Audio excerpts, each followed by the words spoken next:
Thank you, sir. With that, we conclude our first session after tea. Moving on quickly to our next session, which is a dialogue on defense space realm and required capabilities. This session will be chaired and moderated by Air Vice Marshal D.K. Khot, and we shall have presentations from the esteemed speakers. They are as follows.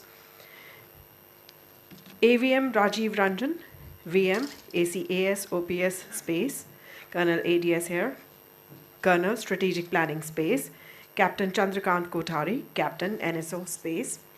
I'll request them all to please join us on stage. Please join me in welcoming, being led by the esteemed chair and moderator, Air Vice Marshal D.V. Khot, AVSM, VM, Director General, Defense Space Agency.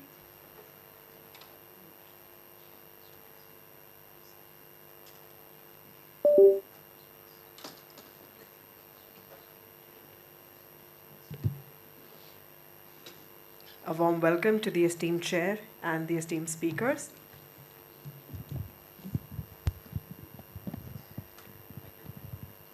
With that, I'll request Air Vice Marshal D.V. Khot to kindly take it over, sir. Thank you, and a very good morning to everybody gathered here. At the outset, I'd like to thank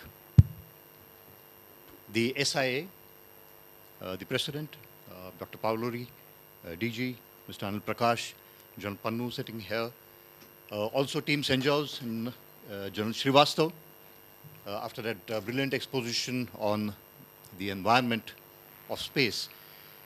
The distinguished members of the audience from a wide range of fields and disciplines, colleagues sitting here in uniform, and ladies and gentlemen, very good morning.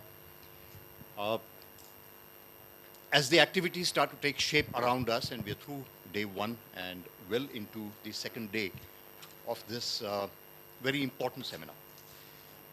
More importantly, this is the second seminar themed on defense space, which is happening within the span of a month. And that there itself, I think, lies a story and a signal. So it's kind of a coming together of the understanding within this country, of course, but also otherwise, an awareness of what's happening in the rest of the world. In today's session, which is on space and defense, we have a dialogue here with representatives of the three services. As an opening thing, what I would like to kind of flag to the community seated here is, it's often said that the military space domain is getting active. I have a difference here, because space was primarily and originally a military domain. The first objects to cross the Karaman line were the V-2 rockets of the Second World War. The first object placed in space was the Sputnik, a military communication satellite, and the first man in space was Major Yuri Gagarin. So the story of space actually was military driven in the first part of it. We call today's times new space. And there is a difference. If the first phase of the story of phase was government driven and driven by military purpose, the big differences that have happened and the transitions that we are experiencing now revolve around the entry of the civilian sector and the private sector into space. So from government and military to commerce and the civilian sector. And this has a very major strategic impact on everything that we do on Earth. The two or three important things that I'd like to flag is, it makes the whole dynamics of space more complex. It was simpler when it was purely military. With the entry of commerce into space, commercial entities are willingly being pulled into warfare. It's already seen in the Ukraine conflict right now. And what that means is that commercial entities contributing to warlike activities under the laws of war become subject to warlike activity themselves. Second part is the penetration of space into the civilian domain and into the larger populace all over the world means that your frontiers have now come into your parlors. And every citizen is, in a sense, a participant and a direct victim of any warlike activity, because cyber and space have penetrated our homes. The third thing that's happening around us, and that was covered in the last presentation to an extent, is from a largely Earth-centric view of space, we are looking outwards into deeper exploration and the cislunar zones. And this has a great impact because it's all economy driven to a large extent, but it carries the security overlay into deeper space. In the Indian context itself, two seminal events of the recent past. One is, of course, the opening up of the space sector to the private industry. And two, the establishment of the Defense Space Agency, which actually is a kind of recognition of the requirement to synergize and coordinate military activities in the space domain. So with that as kind of an opening remark, we have with us representatives from the three services here. We have Air Vice Marshal Rajiva Ranjan from the Indian Air Force, Colonel Amandeep Singh Herr from the Indian Army, and Captain Chandra Kothari of the Indian Navy. The Indian Armed Forces operate in a really unique environment. On any given day, there are members of the armed forces on the highest battlefield in sub-zero temperatures, any day of the year. On the same day, there could be members of the Indian Air Force or the Indian Army who are in the deserts of Thar in a sandstorm and 40+ temperatures. They could be in the steamy jungles of the northeast, or the Navy could be sailing somewhere around Andaman Nicobar area and in a storm out there on a single given day. That's the variety of our operational area within the confines of our larger neighborhood, not even going global. So the requirements of the Indian Armed Forces themselves are very, very wide-ranging, and they cover the entire range of operating conditions that any other country in the world may experience. For space to give support to that kind of an environment, that therein lies the aspiration, therein lies the dream to be able to manage a number of our operational, administrative, logistical, entire range of activities, operational activities of the armed forces through the agency of space and the enabling dynamics of space. Let me start by calling upon, let me start with the Army and Colonel Amandeep. Colonel Herr is from the Armored Regiment. He commanded the 20th Lancers and an alumnus of the National Defense Academy, the Defense Services Staff College, and the Army War College. Colonel Herr brings to us expertise not only in armored warfare, but also in a variety of other staff and command appointments that he has held in the past. May I request Colonel Herr to please give us his perspective on space and land warfare. The chair was to kind of give a little flavor of the requirements from space, from the Army's perspective, peculiar requirements. For this, I intend restricting myself to essentially the Space Force enhancement functions of ISR, PNT or navigation and SATCOM. And within these Space Force enhancements, I'll probably focus a little more on ISR. So let's look at the ISR complexities as far as the Army is concerned. For designing a constellation which needs to meet our requirements. If we look at another adversary, we are essentially looking at a landmass of about 5,000 kilometers in width by 34,000 kilometers in depth, whereas our electro-optical satellite flight paths are north to south, sun-synchronous polar orbits, so there's a incongruence there. That means on any given pass, you're restricted to a certain amount of kilometers left or right of that pass, so targets beyond that cannot be picked up.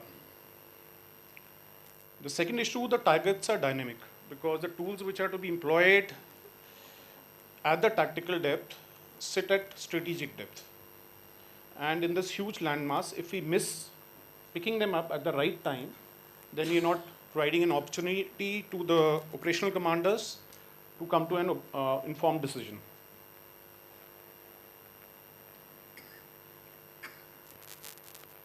And in all this, we require a mix of sensors which can, which have to initially function for detection. That means you require very large swaths, 100, 200 kilometers with medium resolution to just pick up movements, because high resolution sensors with small swaths will, it's like searching for a needle in a haystack. And then thereafter, on a kind of tipping and queuing concept, once you do the detection, then you require very high resolution sensors to actually identify the targets and to give you a better int picture. All this also entails that we need to monitor the adversary's piece locations almost on a persistent basis. And this means day and night. He is quite aware of our capabilities, and he'll do his best to ensure his movement is not detected. So sensors which are can do that at night are also a requirement. Then we come to resolution issues. We have targets, larger ones, but in Army's case, particularly, our smaller targets are very difficult to pick up. Tanks, weapon emplacement, bodies of troops. So you require very high resolution sensors, unlike probably the other services, which their platforms are larger and even higher resolution, medium resolutions will probably serve them better. Then you have issues about weather, which we are aware. That means multiple sensors beyond EO. The weather interferes with the EO sensors, so you require something other than that. So what does all this translate into? What should we be looking at? We should be, actually, we require a multi-sensor layered architecture, which should have satellites with very wide swath, medium resolution, and then very high resolution satellites with a narrower swath, with a mix of sensors, EO, SAR, IR, etc. And all this should be able to give you an integrated feed of all the payloads to build a holistic intelligence picture. We are looking at revisit times, or aspiring to maybe 60 minutes or less for electro-optical sensors, and 2 hours and less for SAR. All this data coming in then has to be correctly interpreted, and for which we require AI integration on for detection in of targets, also in change detection, etc. So software towards that end needs to be developed.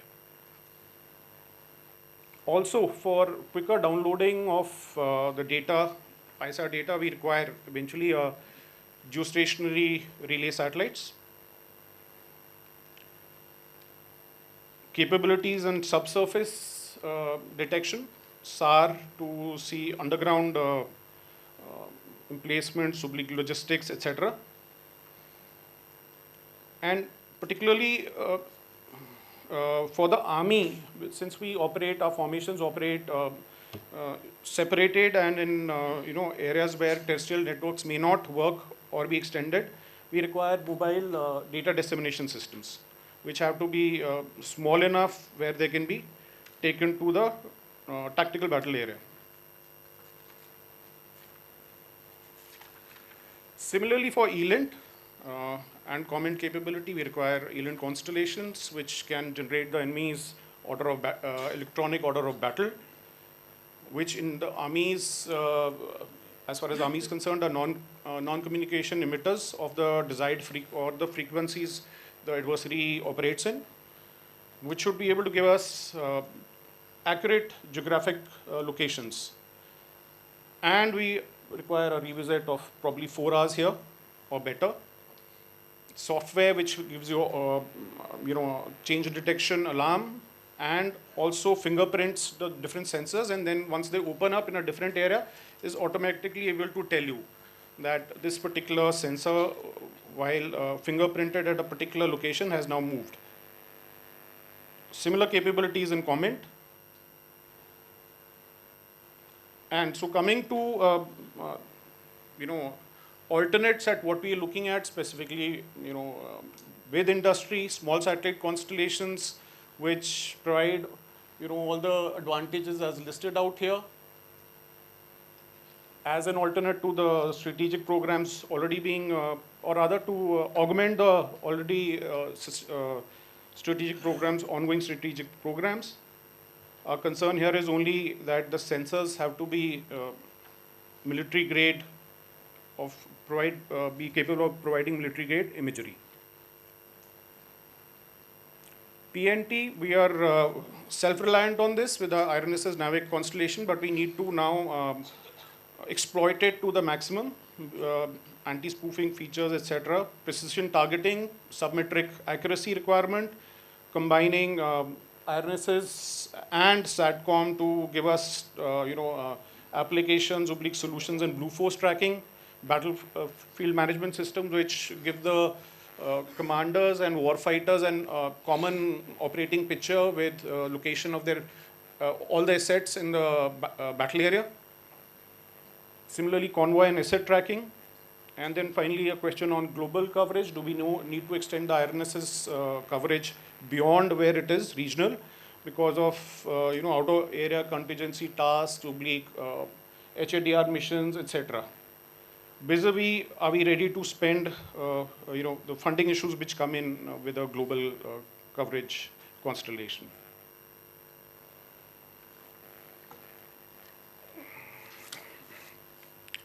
SATCOM, we obviously a low Earth orbit constellation for secure SATCOM can't be totally defense funded. It has to be, we are looking at it, but with participation of industry and maybe even looking at joint ventures. This is a requirement which needs to be looked at. Then tracking and data relay satellites I've already mentioned earlier.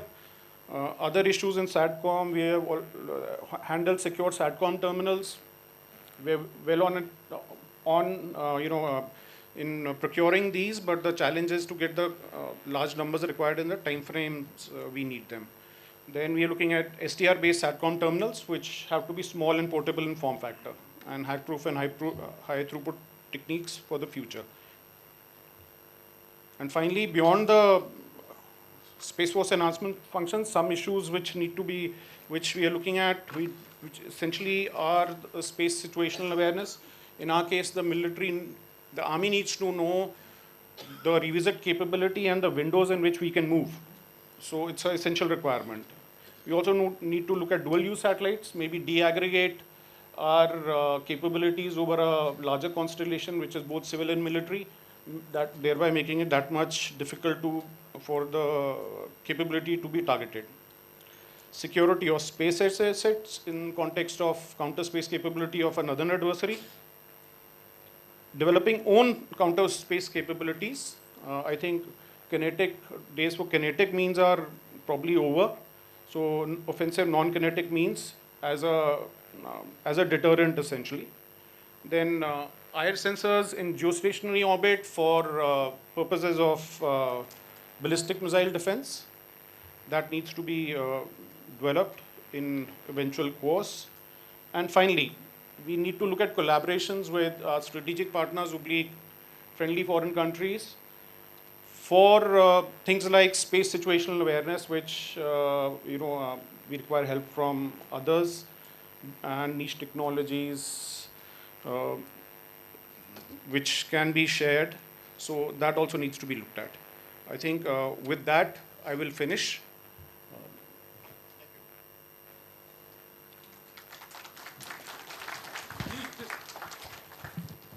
We will move on to the next lot of speakers, and we will come to the question and answer sessions towards the end. To briefly, I think, capture the essence of what Colonel Herr has highlighted is the peculiarities of the operating conditions of the Indian Army. Calls for a wide range, a very, very wide range, mind-boggling range of possible ISR solutions. He spoke about the wide swath and about the high-resolution requirements, which need to be fused in a seamless solution. And of course, the communications requirements for the vastly distributed elements of the Indian Army over different terrains, through hill shielding, valley operations, and in the forested areas, and so on and so forth. So that we will take that thought into the next one. Our next speaker would be from the Indian Navy. That's Captain Chandra, Kothari, an alumnus of the Naval Academy, and he's a communications and electronic warfare expert, having undergone his staff course at Oman. He's commanded the anti-submarine warfare corvette Kawarati and also been second in command of 2 destroyers.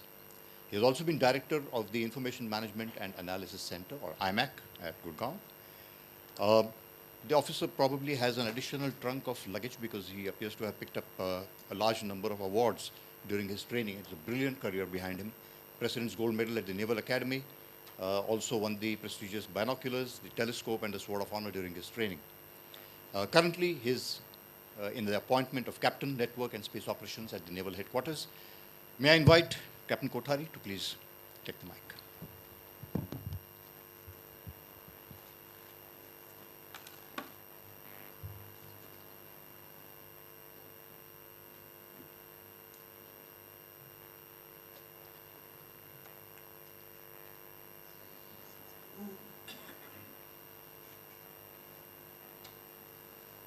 How do I just get this? Can I just play it on the only this? Yeah.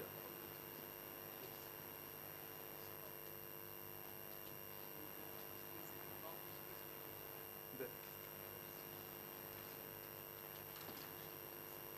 Just play it in the presentation mode, please. Yeah. Okay. We are talking about space.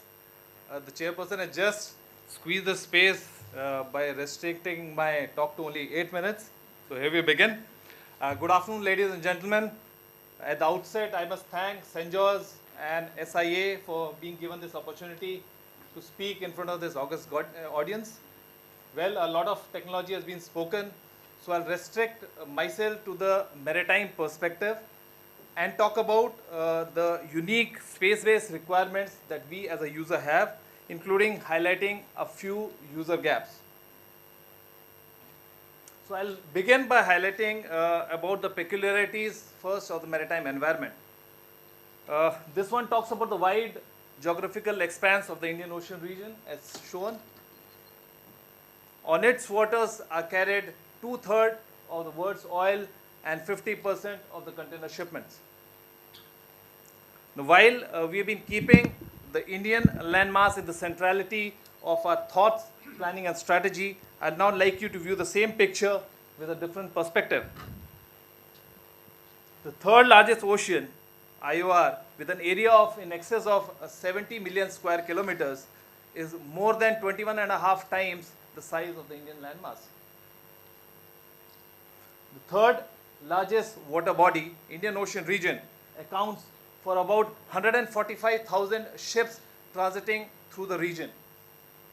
Needless to say, the safety of the international shipping lanes is critical for the trade and energy security.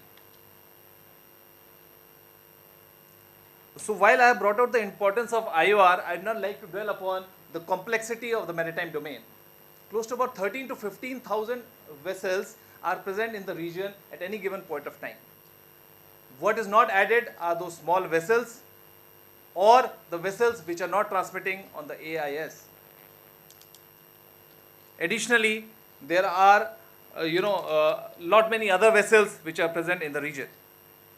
Due to vastness of the seas, it's impossible to monitor using assets like the ships, submarine and aircraft, and it resultantly throws up a multitude of challenges like terrorism at sea, narcotics, maritime piracy, and a lot of others. All these add up to the complexity of maritime domain, and ensuing gaps are exploited by various subversive elements. Hence, the threat to maritime security remains a real and a present danger. Coming to the key challenges, one of the main key challenge for ensuring maritime security today is the fact that most of the maritime activity takes place in the water around us is legitimate. As illegitimate operators try to remain hidden amongst legitimate ones, accurate real-time information of all legitimate activities is necessary to filter out, identify and locate illegitimate operators amongst legitimate ones. It is in this complex maritime medium, the traditional vigilance methods are inadequate, and therefore Indian Navy needs a capability for sustained and effective space-based surveillance and communication effort. Now we'll look at the Navy's journey in the realm of space.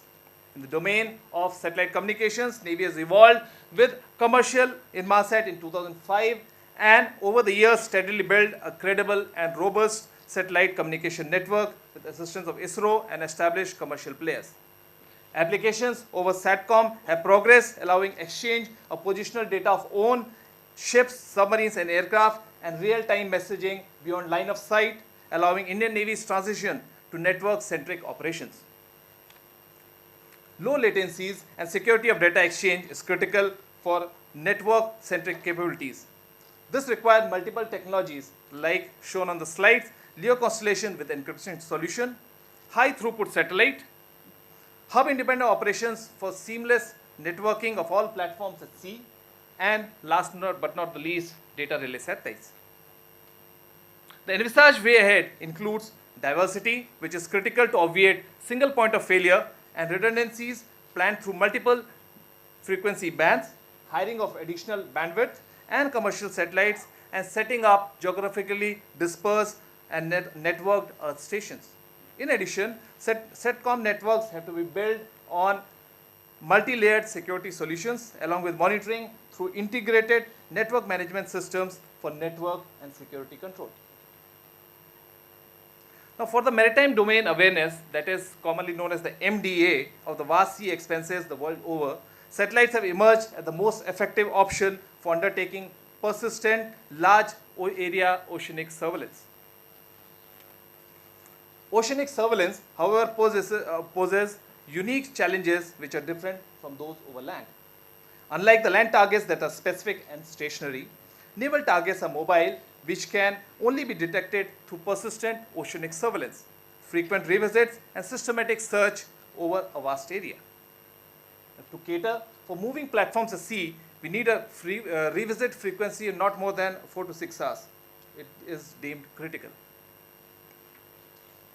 Essentially, the key maritime surveillance requirements include constellation of satellites operating in multi-layers to provide initial detection through space-based LN, geostationary imaging satellites, wide source SAR imagery correlated with AIS and ADS Bravo inputs.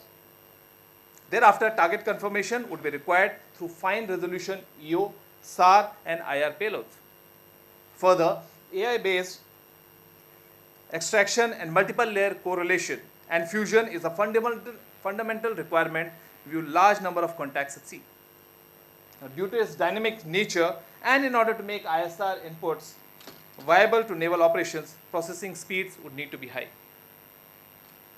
Parallelly, suitable mechanism for data storage and high speed, secure ground network would be essential to disseminate real-time and secure information to naval ops centers. The Indian space-based surveillance programs have provided limited assets for maritime domain, and therefore we need dedicated efforts toward development of maritime specific payloads. Today, a lot of promise is offered with the opening of space sector for commercial entities through IDEX and G2G cooperation. IDEX in particular is a significant step aimed towards achieving Atmanirbharta and fostering innovation and technology development in the field of defense and aerospace. Finally, as we talk about the role of industry, Indian Navy is increasing its force levels and looking for continuous tech upgrade. Indigenization is going to be a strategic necessity. At the same time, it's essential to collaborate and get the best out of what global markets have to offer. Partnerships and alliances in terms of investing in cutting-edge technology, TOT agreements, Make in India initiatives, maintenance support with a long-term view, and great thrust on R&D would hold the key. In essence, the naval requirements would have to be met with full life cycle programs focusing towards long-term partnership. To conclude, space has today emerged as a key frontier of warfare. Russia-Ukraine war is a testimony to the usage and skillful adaptation of space in modern warfare. In order to achieve self-reliance, the country needs in-house development of critical technology. And towards that, commercial participation is pertinent for induction of state-of-the-art space technologies. Parallelly, we need to create facilities for space training of technically qualified personnel through military-civilian academia collaboration to efficiently utilize these space-based resources. In sum, maritime-based operations inherently need credible space-based capabilities towards achieving the goal of impervious maritime security. Indian Navy looks forward to working jointly with the Indian industry to develop niche capabilities in the path-breaking domain. In the words of former US President John F. Kennedy, and I quote, "The exploration of space will go ahead, whether we join in or not. And it is one of the great adventures of all times. No nation which expects to be the leader of other nations can expect to stay behind in the race for space," unquote. Thank you. Shano Varna, Jai Hind.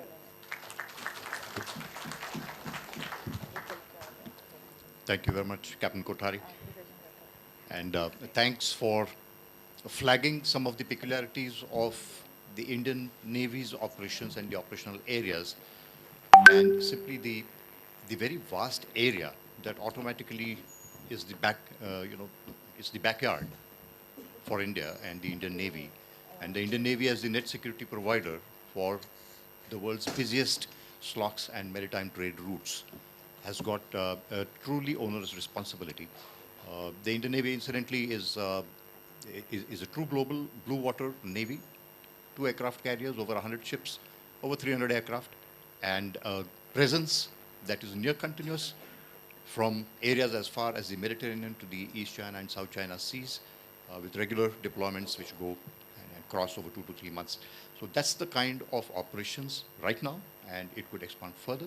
And that's the kind of operations that needs to be supported by adequate technological, prowess, and a lot of that has to flow from space, given the very vast area of operations. Let me now turn to our third speaker and the senior-most member of this panel. We have Air Vice Marshal Rajiv Ranjan from the Indian Air Force. He's currently the Assistant Chief of Air Staff for Operations Space. An alumnus of the National Defense Academy, he is also an alumnus of the Defense Services Staff College and the National Defense College. He's a MiG-21 and a Mirage 2000 pilot, a qualified flying instructor, and also a graduate of the Tactics and Combat Development Establishment. Or for those who don't know what that is, that's the Top Gun School of the Indian Air Force. He has also been a member of the Directorate of Air Staff Inspection, which is the apex body for carrying out the operational inspections of all units of the Indian Air Force. He has commanded 2 operational bases, including a Sukhoi 30 base, and has been the defense attaché at Kabul. In his current appointment as the ACAS Operations Space, he is our direct plug-in point with the Indian Air Force, and he is known for some very fast-moving initiatives, known to be very passionate about what he does, very pushy, if I may say so, and that is the core of why he is so effective. And may I call upon the ACAS Op Space to kindly take the podium.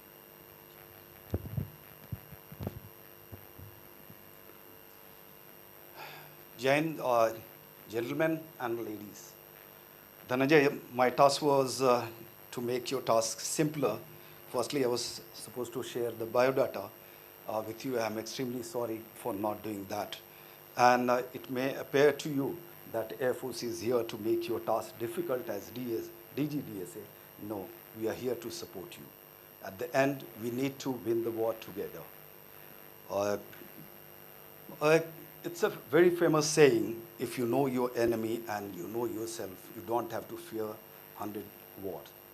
And in the past, this was achieved by spies and the network of the spies. Now we achieve with the ISR assets and also with the communication network. Both of them are heavily dependent on air and space. As we go through the tectonic shift of Atmanirbharta, that is the place where our industry is going to play a larger role for the armed forces in our capability building. And also mastering the 2 important ingredient, observe, orientate, part of the OODA loop. For the Air Force, be in the uniform of blue color, the domination of the kill chain or the OODA loop is very important because the crux of the air power would be the targeting. And the targeting is entirely dependent on accurate and the timely ISR and the shared awareness among the various elements.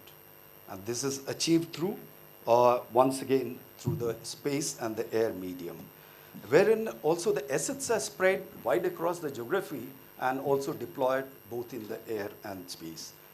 And in this, two important principles we need to achieve for the Air Force and also to support the other two services are dominate the OODA loop and also go and target even the center of the 5 rings of the COG as articulated by John Wharton.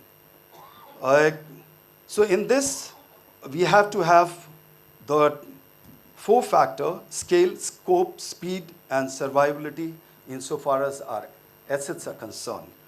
Towards that, the key driver for the Air Force would be to assume the leadership and legitimacy in air and space towards the national security, also to support the economic development, and at the same time support S&T growth and the industry to dominate the global market.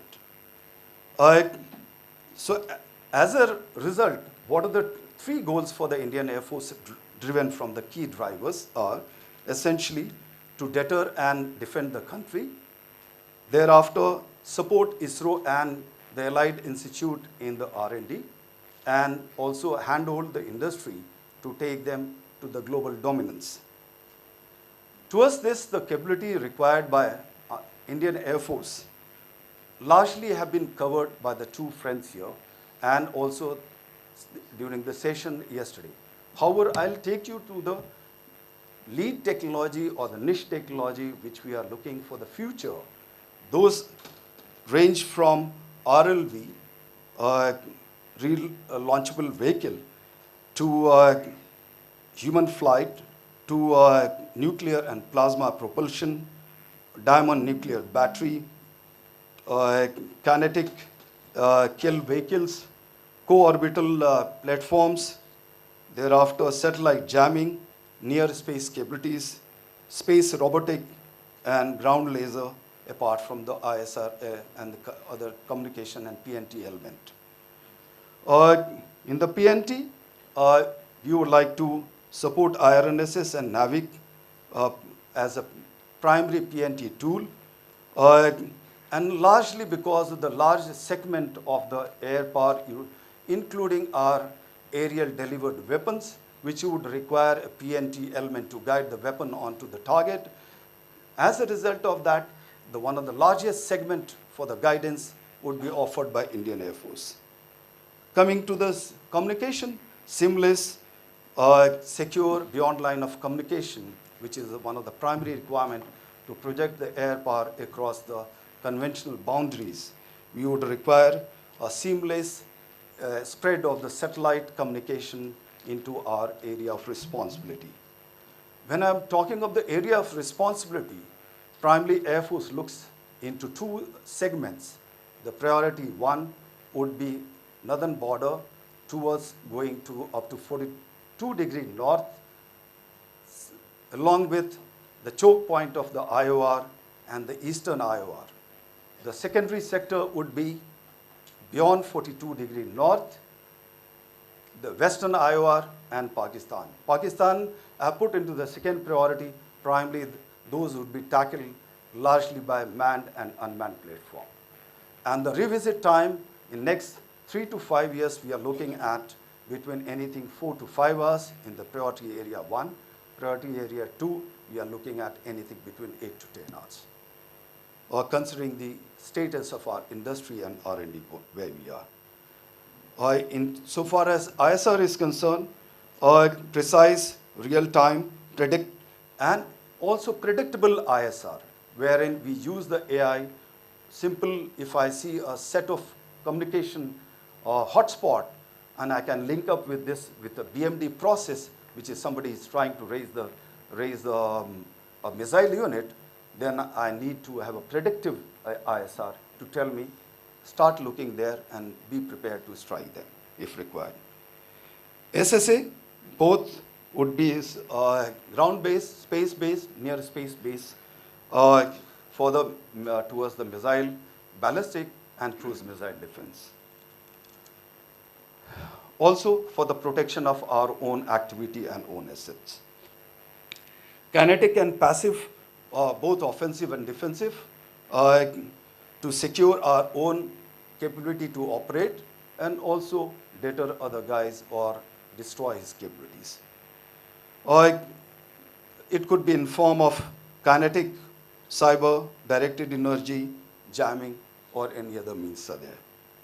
Of course, we would be looking at launch on demand, RLV, and with the fighter, why not look at launching of the satellite or even targeting the satellite. If MiG-29 version F-31 can do that, why not MiG-29 of Indian Air Force? Also, we are looking at weather, both aviation weather and space weather, and also law and the legal aspect in terms of the space. Now, I'll just cover some of the aspects related to peculiarity of the industry. US, if they are putting around 11% of their defense budget, we can very much put 4 to 5%.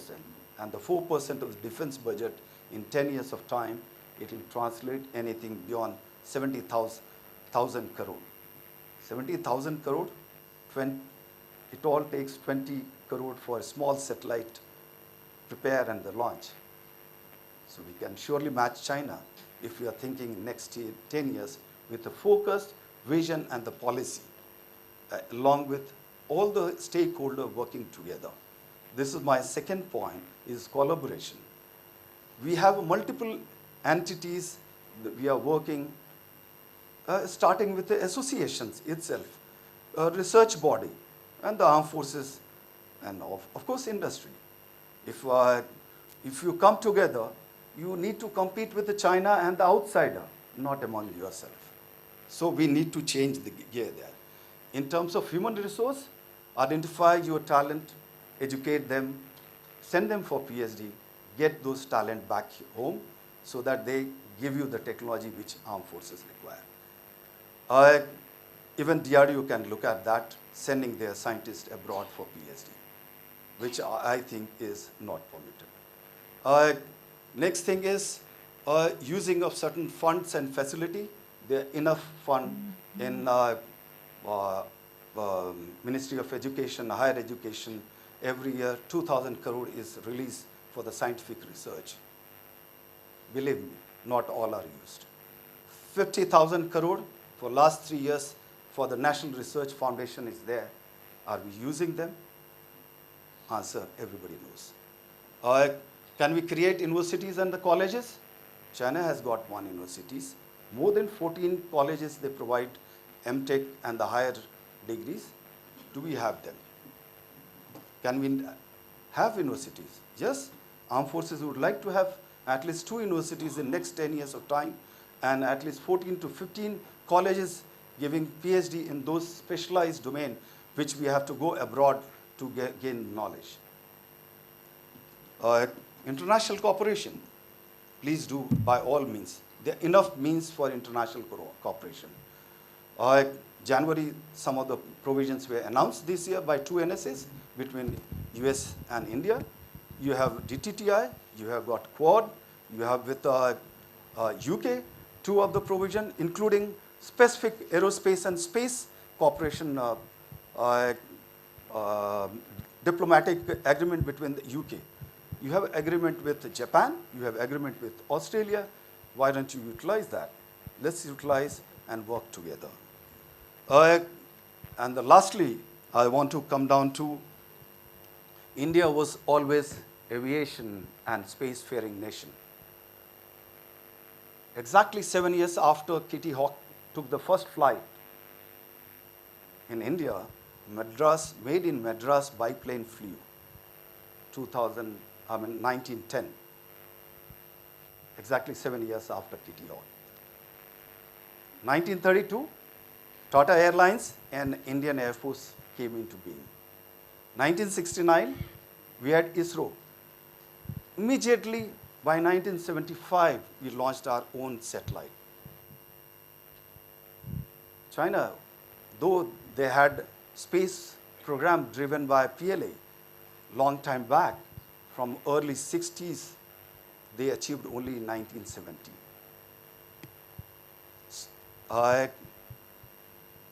And the last is, if you control the space, you not only control the battle space, but you control entire Earth and the 21st century.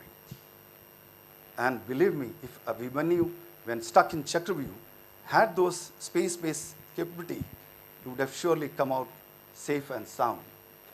He would have known the heavenly bodies and Brahmastra through his SSA. His PNT, he would have got the path out of the Chakravyuh. His father, over the SATCOM, had surely told him how to target and how to get out. And he himself having those awareness, and he would have done wonders.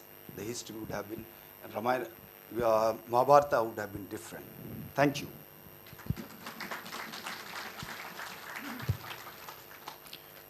Thank you very much, AVM Ranjan. Incidentally, Abhimanyu's father was called Dhananjay. So maybe we got it right this time.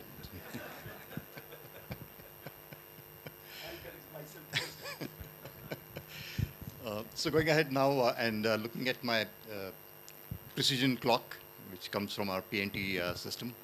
And the atomic clock tells me that we have about 15 minutes to wind up. So what I'm going to do is open up the panel for questions from the audience. Shall we start with Mr. Gambhir? House takes precedence. Thank you so much, sir. So I'm intentionally not framing this as a question, but it would be great if somebody could respond to that. We understood that the sensor requirements differ not just from service to service. While the Navy is looking at large swaths, the Army is looking at more focused locations. It also differs as a matter of where it lies in the tip and queue configuration. So that's for the industry takeaway.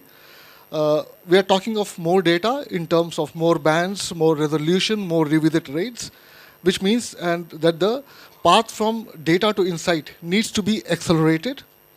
AI was talked about, and we are essentially talking about algorithms for change detection, classification, and prediction. The industry can put their shoulder to the wheel in this process. However, what I see is that would also mean providing some kind of training data to the industry, because if we are looking at F&F detection or a red force tracking, how would the industry come up with those insights? That there needs to be a governance framework taking into account the sensitivity of the information that we are talking here. So the US DoD uses commercial satellites for 80% of their non-strategic comms requirement. I'm sure that can be done here, but we need to be working on some hardening norms which go beyond ComSec and endeavor into handling TransSec as well. Last is, we talked about space diplomacy. It goes hand in hand with defense and science diplomacy. And I suppose we should be looking at, because as we have more space assets, we are looking at more ground assets. We are looking at higher comms link, so optical comms, and probably talking of more ground assets outside of our land borders. That should probably also be a part of our overall plan. Thank you so much, sir. I've just intentionally not framed it as a question, but in case somebody wants to respond, we would love to know that. Firstly, training data for the industry. You are most welcome at Air Headquarters anytime. And of course, I'll be taking help of DIPAC and DGDSA. So absolutely no problem on that account. And certain framework of the rules. There is already DPA-ITT rule of 2014 for the security guidelines for the defense industries. So You violate, Official Secret Act kicks in, IB and everybody is sitting on your neck. So you don't have to worry about the framework. It's already in place. Next thing is um, 85% by the DoD commercial ones. It will take some time with till the time our industry proves its might. Maybe 5 to 7 years, we'll surely change gear and we'll have. Requirement of the 3 armed forces being separate, largely it will be, conversions would be there, tip and queue, and those kind of a method we have. And large number of the constellation, we are going to work more on the tip and queue method, wherein you optimize the resources much better. Diplomacy, you already said it has science, technology, both have to go together. Another 2 segment, I do agree that we require those kind of a capability. Thank you. Just to add to that particular thing, when it comes to training data and so on and so forth, obviously we have our own security requirements and constraints to that. However, there are projects that we are undertaking with certain elements of the industry. Some of it may have to be worked in premise, but it's possible.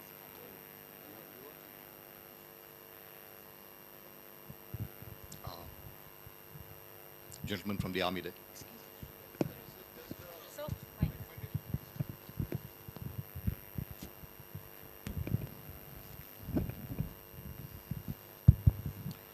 Jain sir, I am Colonel Ashwini. This is regarding the need for the training data, and this is a very regular requirement when we are going in for AI-based solutions in the armed forces and the sensitivity related to the data. I just wanted to bring attention to the entire forum to one aspect of training data, is that there are 2 concepts which have been followed extensively in the banking sector, where a lot of data is there of individuals and it is to be controlled, not to be shared. However, there is a need to apply data processing on the data. The concept is data masking, and the second concept is generation of synthetic data. So synthetic data and data masking, we should look into it when we are sharing the data, because that way the essence of the security can be maintained to a great extent, and at the same time the intended results or the training models which you want to generate can be generated. So I just wanted to draw attention to this aspect. That's also. Thank you.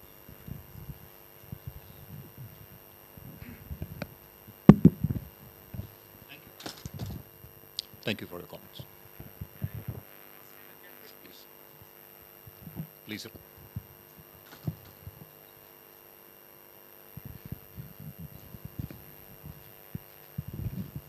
Thank you. I am Air Marshal Bedi. Since there are more of recommendations coming, I just have an academic question. When, like he says, revisit time, we aspire for less than 1 hour or 4 to 6 hours. Now, I understand we are talking of sun synchronous orbit. That means every day the satellite is over you at the same time. So when you say revisit time less than 1 hour, are we talking of doing it at 7, 8, 9, 10, 11 throughout the day, every 1 hour the satellite visiting you? And I suppose for single satellite, the revisit time is about 7 days, I guess. So if every hour I have to have a satellite, that means I need about 100 satellites available going that throughout the day. Is that what we are looking at, or are we changing the orbit to oblique orbit, or how is it going to work? So, thank you. The simple answer is a combination of inclined and sun-synchronous orbits give you the revisit times that are there, because sun-synchronous is obviously 90 degrees to the equator, and equatorial would be the other extreme, and that would be a revisit practically with every orbit of 90 minutes or less, depending on its prograde or retrograde. And in inclined, you get a sinusoidal function of that. So an inclined orbit gives you much thinner slices and more rapid revisit, with larger eclipse times and a larger time. So a combination, yes, sir. So it's a combination of sun-synchronous and inclined orbits. The products would be slightly different, the times would be different, but that exactly is how the matrix would be built.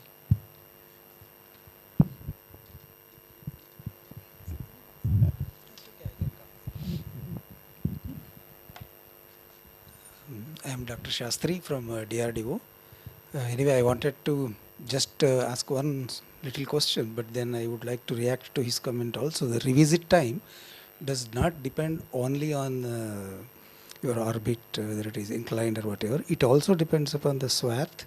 It also depends upon the way the satellite is designed, how much it can roll, or how much it can biasing on the pitch and roll. So all these aspects are there when you are designing. Suppose if I had a very wide swath like our MESAT, every day I get, but then 3 such things I put in different orbits, that gets divided. But if I have very narrow swath, I will not get. So it has various factors go into the design of satellite and its orbit when you speak of revisit and other aspects. So this is just I wanted to react as a person who is making satellites. Other my question was to Colonel Herr. He was putting his requirement of electro-optic imagery revisit of every 1 hour, but he was very kind to SAR people. He was telling SAR image can be every 2 hours. So I would like to know why he is, I mean, is there any real reason, or you want to be kind to people who make SAR?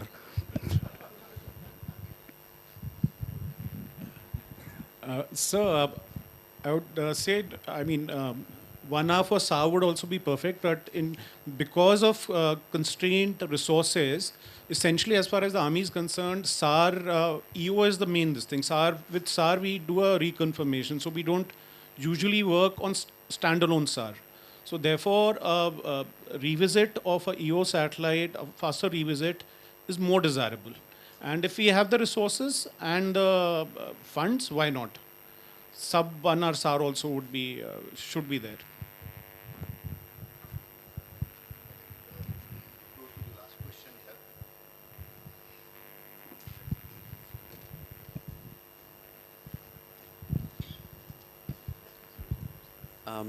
Thank you, sirs. My name is Ameya Kelkar, and I'm from the Center for Land Warfare Studies.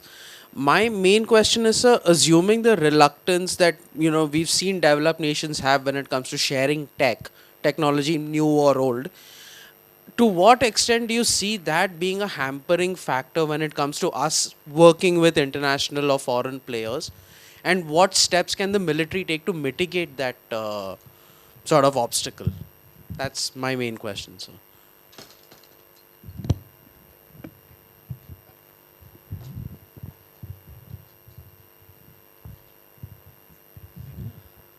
Right.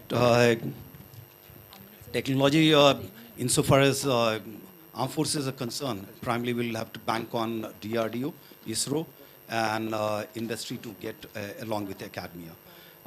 Until now, largely our academia were in the basic science. You would expect that they start shifting over to applied science with the greater interaction of the armed forces and our R&D bodies. And also, DPSUs are also putting certain money. Also to promote the technology coming in at faster pace, you'd have heard that Defense Space 75 challenge has been launched. And large number of those challenges are looking at the niche technology, from the robotics to silicon carbide lenses to onboard servicing, refueling. All kind of a technology which we are looking into the future are largely captured in those 75 projects. Through that, IDEX and the make route, our industry should be able to bring the technology together. Thank you. Thank you. The only thing I can add to that is, like nuclear technology, space technology is also extremely strategic, and it has always been an area of denial regimes. Those who get there first would like to keep it to themselves. That's a simple answer. And therefore, whoever wants to get there would have to do it through own struggles. Having said that, there is a change, in the way the international dynamic works. And there is definitely, especially with the entry of trade and commerce into this sector, a much faster flow of technology across domains, across international borders. So technology will come. There would be transfers of technologies, there would be joint ventures, and all of that is also taking place. We are aware of the changing scenario around us. So the answer lies somewhere in between these two things. Atmanirbhar Bharat is very much a campaign, and of course access to technology is also occurring in a much better way than it used to in the past. Last question to him.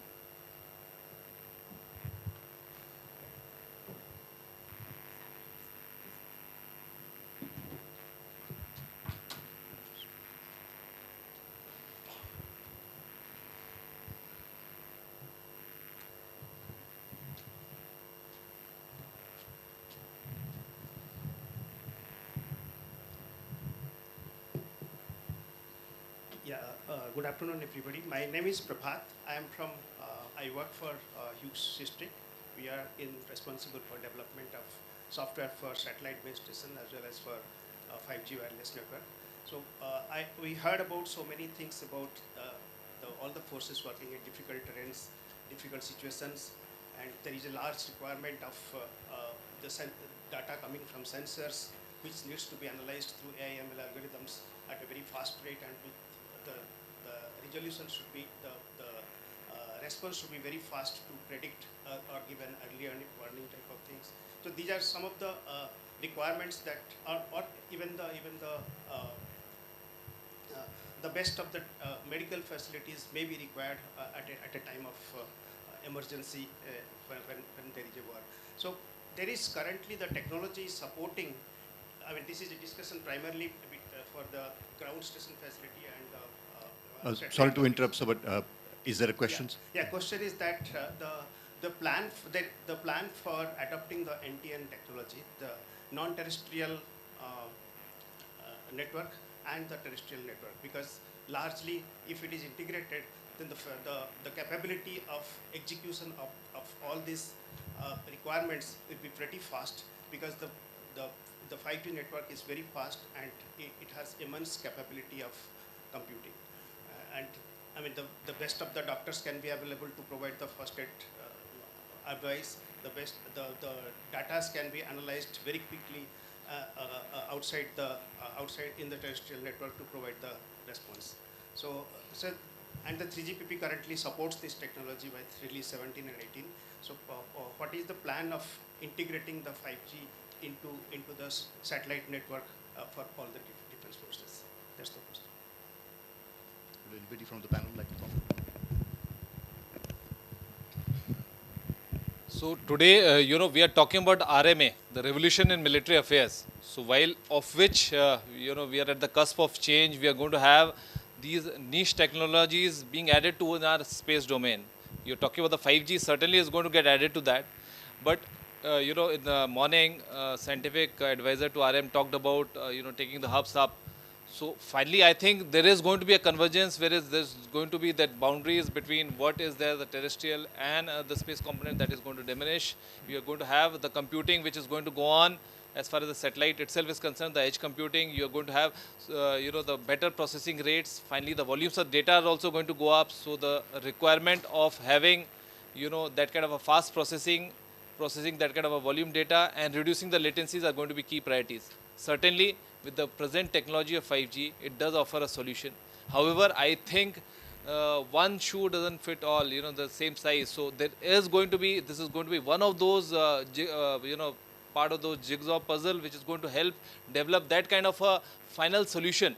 So this certainly could be taken, and it could certainly be considered as far as the industry is concerned. Yeah, any kind of roadmap is available already when it will be happening? What we'll do is, yes, there's very much a roadmap. And of course, like was brought out by him, there's a variety of customized solutions that we require for the specific requirements of the three services. And then, of course, there needs to be integration of that towards interoperability. So that's the whole discussion by itself. I think we're running out of time, so we can continue the discussion at a later point here. Thank you. To summarize, there are 3 or 4 things I would like to flag. Number one, industry capability today is fairly high in the IT and the cyber domains. A large number of the solutions that we require are in the realm of downstream activity, and we would like to work those solutions out with the industry. They involve fusion and integration and AI/ML overlays. It involves multi-sensor fusion to give you seamless products that can be utilized, converted to actionable intelligence. The other thing, I think, a wider canvas that was painted by the ACAS Ops space here, and which related to even the HR. We require civil-military fusion in a large way as we expand the military space domain. Training, academia needs to step up. We need to have those courses here required to generate that pool of space-trained manpower, both in terms of the higher order functionalities of scientific research and engineering development, as well as the skilled worker force to run the vastly expanded space industry and for the military itself. So there's a wide opportunity and a wide range of disciplines over which industry can step up to help us out here. And with that thought, I leave that with all of you. Once again, thank you very much to SI and to DEFSAT 23, and to my panel members here. Thank you very much, everybody here. Thank you, and Jai Hind. Thank you, esteemed Chair, AVM Khot, for conducting this session. May I request you to kindly do us the honors of presenting mementos to the esteemed panelists of this session. We thank Air Vice Marshal Rajiv Ranjan. Thank you, sir, for being a part of this discussion.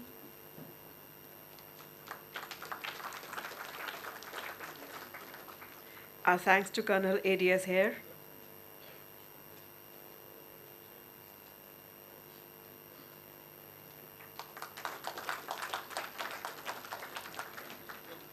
We thank Captain Chandra Kothari.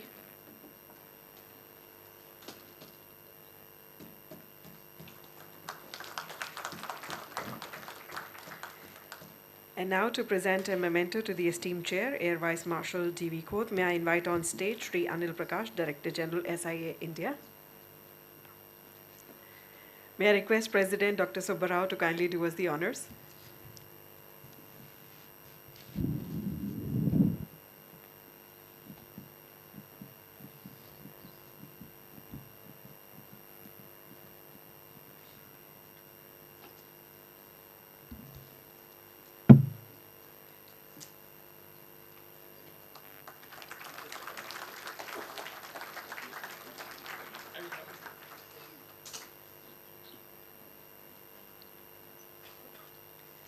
Thank you, Dr. Subbarao.